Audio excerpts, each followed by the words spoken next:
Salut les petits artisans alcooliques, c'est Tao des Cités d'Orge.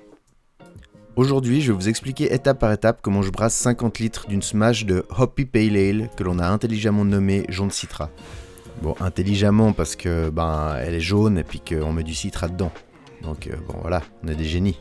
Pour ceux qui ne savent pas ce que smash veut dire, c'est single malt and single hop. Donc un seul type de grain et un seul houblon. C'est des bières parfaites quand on commence parce que ça simplifie pas mal les recettes. Au niveau de la levure, aujourd'hui on va partir sur une Kveik. C'est ce qui se fait de mieux franchement en 2024. J'expliquerai tout ça dans une autre vidéo, donc si vous êtes intéressé, abonnez-vous comme ils disent. Le but de la vidéo n'est pas d'expliquer chaque sujet lié au brassage de la bière, mais plutôt de montrer à des gens qui ont déjà des bases comment nous on utilise notre matériel. Plus tard, je ferai des vidéos détaillées en fonction de l'intérêt de chacun. Alors s'il y a des trucs que vous voulez savoir, n'hésitez pas à me demander. Je serai très heureux de répondre à toutes et à tous. Donc c'est parti, on est sur notre Pulcinelli Easy 100. Pour pas perdre de temps, on commencera par remplir la cuve d'empâtage avec de l'eau froide qu'on chauffe au gaz pendant qu'on concassera le grain.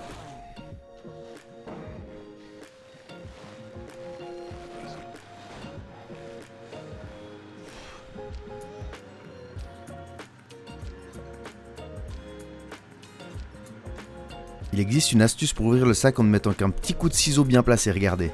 Ah merde. Chier, attendez, on peut peut-être quand même rattraper le coup.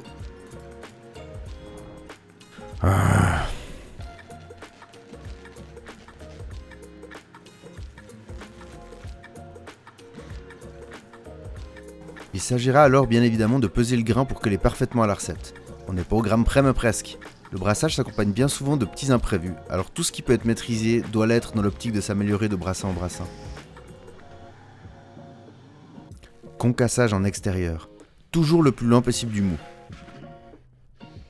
La poussière en suspension augmente considérablement les chances de contamination quand on a fini l'ébullition et qu'on passe en cuve de fermentation. Donc dehors c'est bien, et ça permet de prendre l'air un peu avant de passer 5 heures en sous-sol. Réfléchir à son attitude, tout ça. Petit contrôle vite fait pour savoir où on en est à niveau litrage.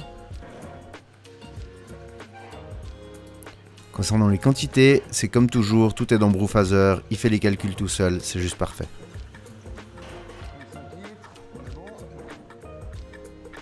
Et on recourt dehors pour vite finir le concassage. Brasser tout seul, c'est pas simple.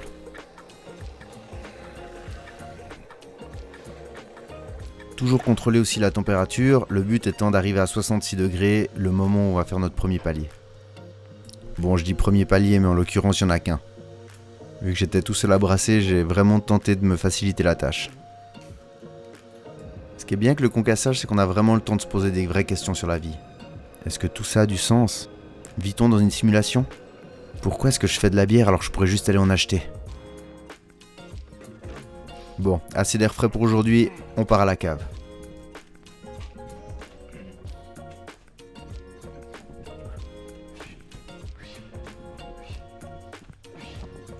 Je crois qu'on est prêt, on peut lancer les timers sur Brewphaser.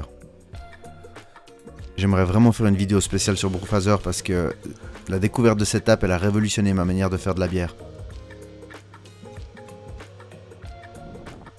Maintenant que tout est concassé et que l'eau est à température, il faut la corriger. Pour les néophytes, la correction de l'eau est un procédé par lequel on peut modifier le goût de son eau pour mieux coller aux bières qu'on tente de faire. Je le fais seulement depuis quelques mois et je trouve que c'est un des éléments qui a le plus d'impact sur la qualité de la bière. J'essaierai aussi de faire une vidéo sur le sujet quand je serai certain de ce que je raconte.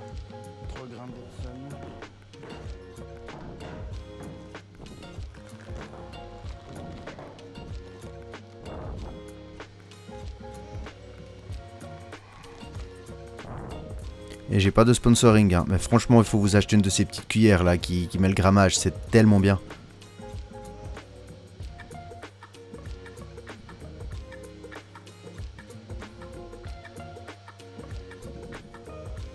Si vous vous demandez ce que je balance, c'est généralement de l'acide lactique, du sel, du gypsum, des trucs comme ça. Mais c'est pas sorti de ma poche, c'est Brewphaser qui dit ce qu'il faut mettre. Et s'il y a bien quelqu'un en qui on peut avoir confiance, c'est quand même ce bon vieux Brewphaser. C'est beaucoup moins dangereux que ça en a l'air, si jamais.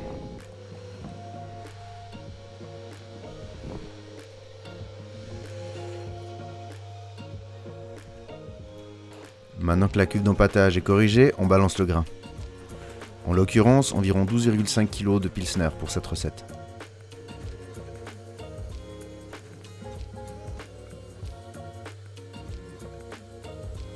c'est parti pour le timer.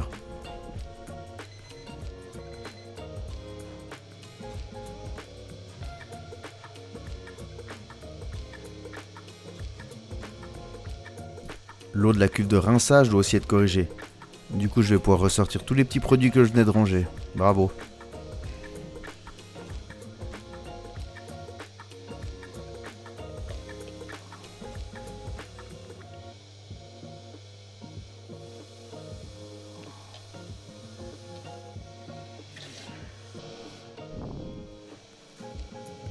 Ah, mais ce que je l'aime, cette cuillère, je vous dis pas.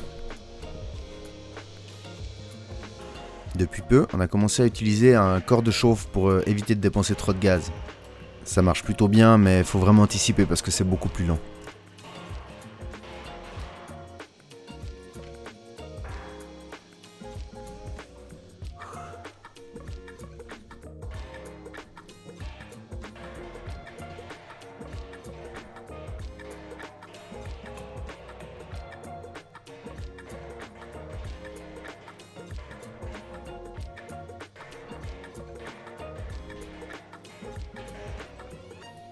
Là, j'en profite pour goûter l'eau corrigée.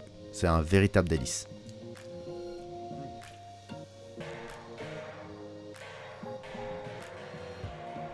Vous remarquerez que je prends souvent des mesures avec un thermomètre digital. C'est parce que celui fourni avec le kit est juste complètement faux. On a remarqué des écarts de presque 10 degrés sur certaines plages de température. Quand on sait que 3 ou 4 degrés de différence peuvent tout changer lors de l'empâtage, ça fait un peu mal au cul de savoir qu'on a passé des années avec des températures aléatoires. Mais tout va bien, on a un Ingbird maintenant.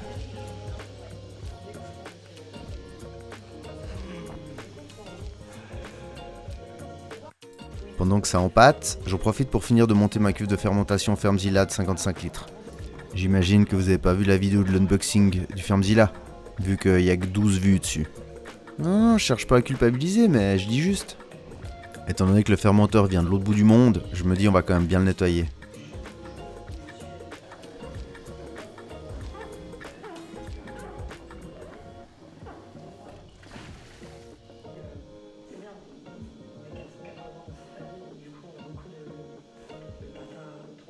Comme d'hab, petit check de la température, on n'est jamais trop prudent.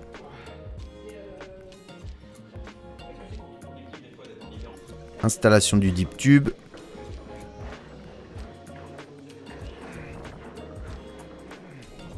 Maintenant que tout est monté, contrôle rapide avec du CO2 pour s'assurer que ça va tenir la pression. Mais a priori là tout roule.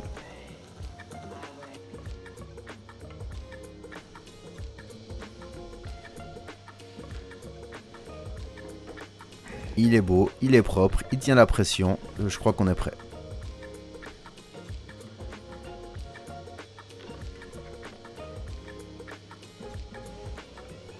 Je m'excuse, mais quelle allure avec ce hop bong, franchement. Alors comme à chaque fois, évidemment je vais faire une vidéo sur le hop bong tout bientôt, restez connectés. Pour ce brassin, on ne va pas utiliser l'échangeur à plaques parce qu'une grande quantité de saloperie est passée dedans lors de notre dernier brassin. Et il va falloir le démonter pour le nettoyer complètement.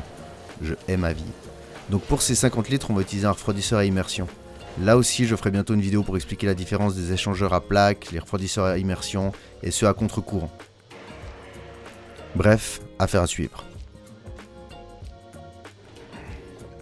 Je vire vite fait l'échangeur à plaques pour faire un petit peu de place pour le fermenteur. Installation maintenant du récupérateur à levure.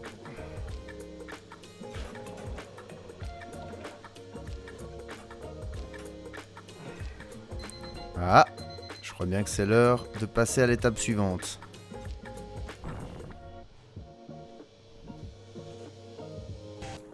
Ok, après un petit mash-out de 15 minutes, l'empâtage est terminé. On prépare les raccords de ce qu'on appelle affectueusement la pluie tropicale qui sert au rinçage des drèches.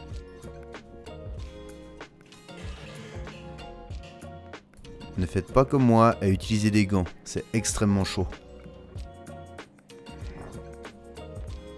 Je rajoute un petit filtre pour récupérer le peu de grain qui sera passé sous le filtre de la cuve d'empâtage.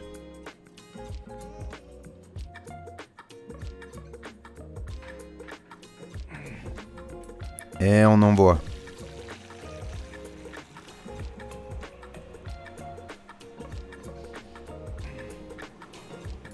Ça commence à sentir très bon par ici.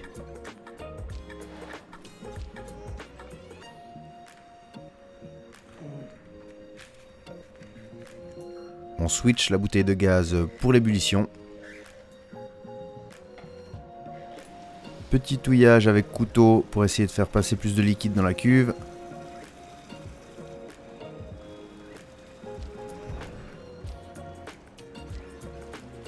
Bon, là je fais juste un petit peu de petit bordel juste pour récupérer un maximum de bière.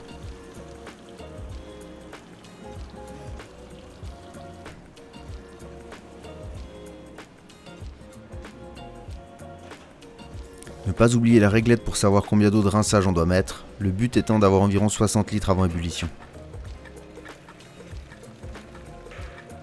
Bouger un peu la pluie tropicale permet à l'eau de changer de parcours à travers le grain et potentiellement de récupérer plus de sucre sur le passage. Pour récupérer le plus de mou possible, j'écrase les drèches avec un couvercle en plastique. J'ai lu des commentaires en ligne qui disaient qu'il ne fallait jamais écraser le grain, mais à titre personnel, nous n'avons jamais eu de problème avec nos bières et la question semble encore être assez débattue. Bref, nous on refuse que ces 3-4 litres coincés dans le grain nous passent sous le nez, alors on écrase.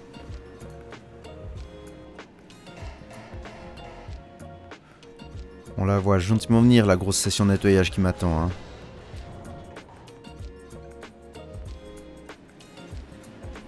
Bon allez, je mets un deuxième refroidisseur, ça ira peut-être plus vite. Je sais pas.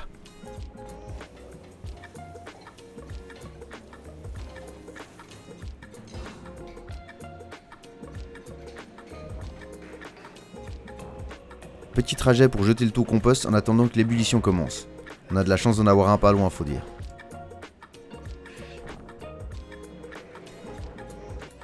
Franchement, brasser seul, c'est vraiment une épreuve. C'est non-stop. Si vous avez l'occasion, trouvez-vous un partenaire de brassage. C'est beaucoup mieux.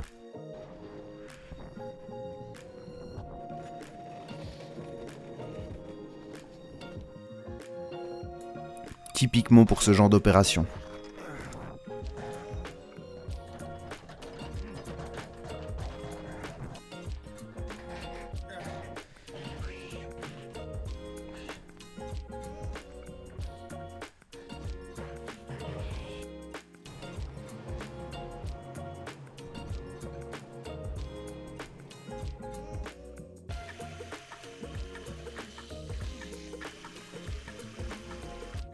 Cette fois c'est bon, ça bout. Du coup on commence le houblonnage. Pour bien brasser de la bière, il faut devenir de la bière. Stérilisation de la pompe à bière, étape très importante pour éviter l'infection. Si tout votre mou passe dans une pompe sale, autant vous dire que votre bière va pas être très bonne.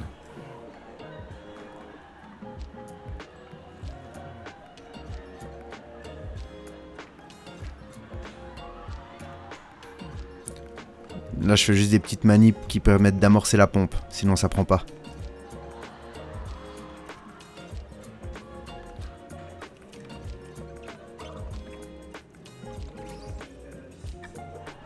Et surtout si vous pouvez, faites passer le liquide dans les deux sens.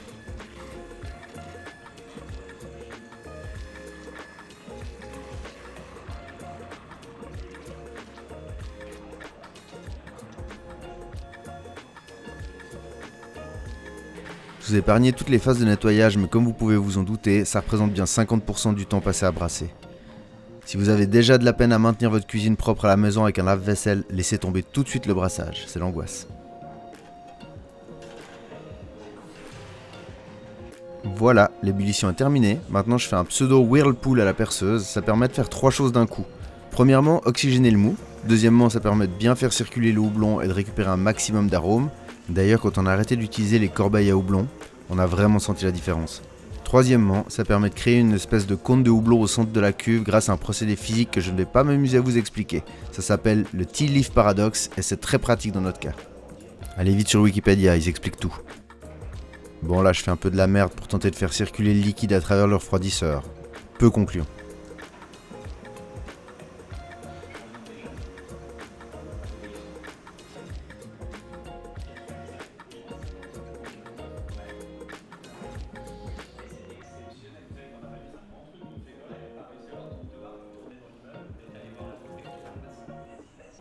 On remarque un peu là que j'essaie vraiment de vite gagner du temps parce que j'en peux plus d'attendre. Bref.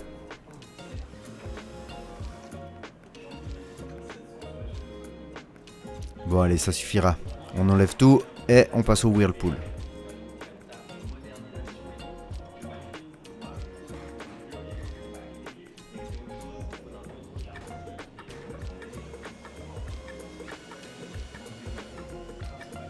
Voilà, là c'est un vrai whirlpool de champion.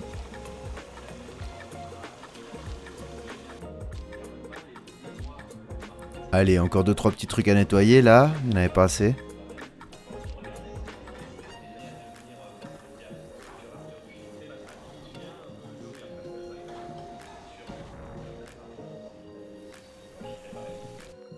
C'est parti pour le transfert.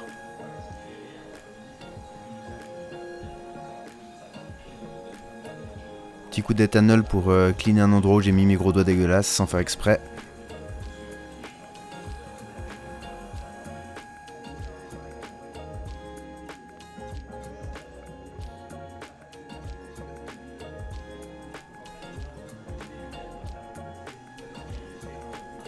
Ajout des levures sèches, de la Gveik donc, capable de fermenter sans faux goût à plus de 40 degrés.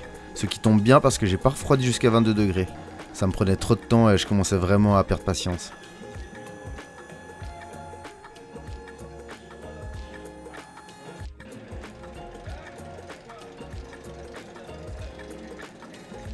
Comme vous pouvez le voir, je refuse d'en perdre une goutte.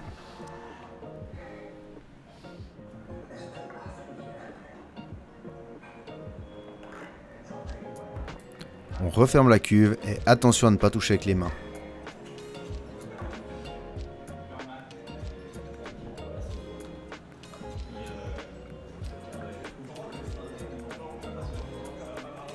C'est à peu près maintenant que je me rends compte que j'avais pas besoin de déjà monter le hop bong. Ça me sera un petit peu facilité la tâche. Et voilà le travail, 55 litres de mou qui vont fermenter pendant 15 jours à une pression de 15 PSI. Notez la petite erreur du gars qui n'a pas lu le mode d'emploi du fermenteur, la valve du bas devrait être ouverte. C'est tout pour moi, merci d'avoir regardé la vidéo, j'espère qu'elle servira à quelqu'un. Et si vous avez des remarques ou des conseils à donner, n'hésitez pas à les écrire dans les commentaires, promis je répondrai à tout le monde. A plus!